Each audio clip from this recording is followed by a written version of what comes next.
इसकी चर्चा है और इसके साथ साथ गाना भी है। आप लोग देखिए और लास्ट तक बने रहिएगा। गंगा के घाटिया से जलवा लियनी गुरुजी, अरे जलवा लियनी गुरुजी, अरे खोली ना कांवरिया जलवा ढार देते गुरुजी, अरे खोली ना कांवरिया जलवा ढार देते गुरुजी।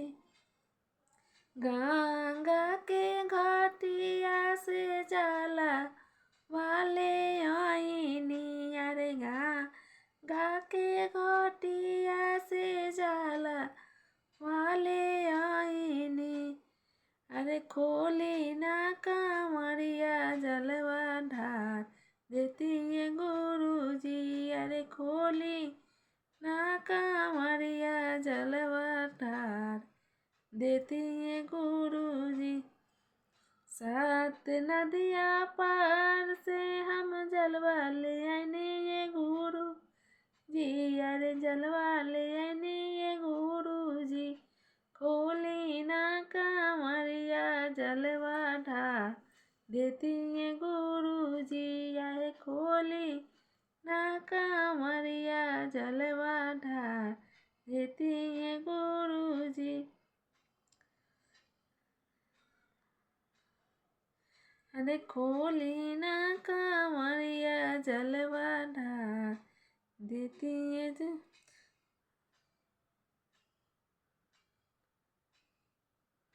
सासू के बोलिया कारजवा साले गुरु जी, कारजवा साले गुरु जी, खोली ना कांवरिया जलवा ढार देती है गुरु जी, अरे खोली ना कांवरिया जलवा ढार देती है गुरु।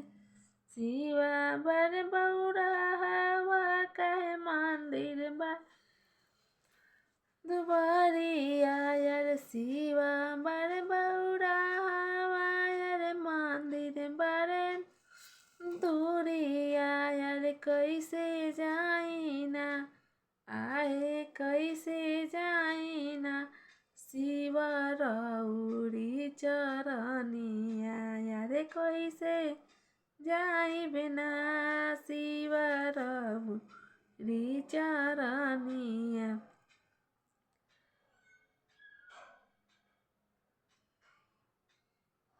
अरे छापरा सहरिया से पचमेवा लैनी गुरुजी, छापरा सहरिया से पचमेवा लैनी गुरुजी, अरे खोली ना कांवरिया, अरे खोली ना कांवरिया पूजवा कर लेती है गुरुजी, अरे खोली ना कांवरिया पूजवा कर लेती है गुरुजी।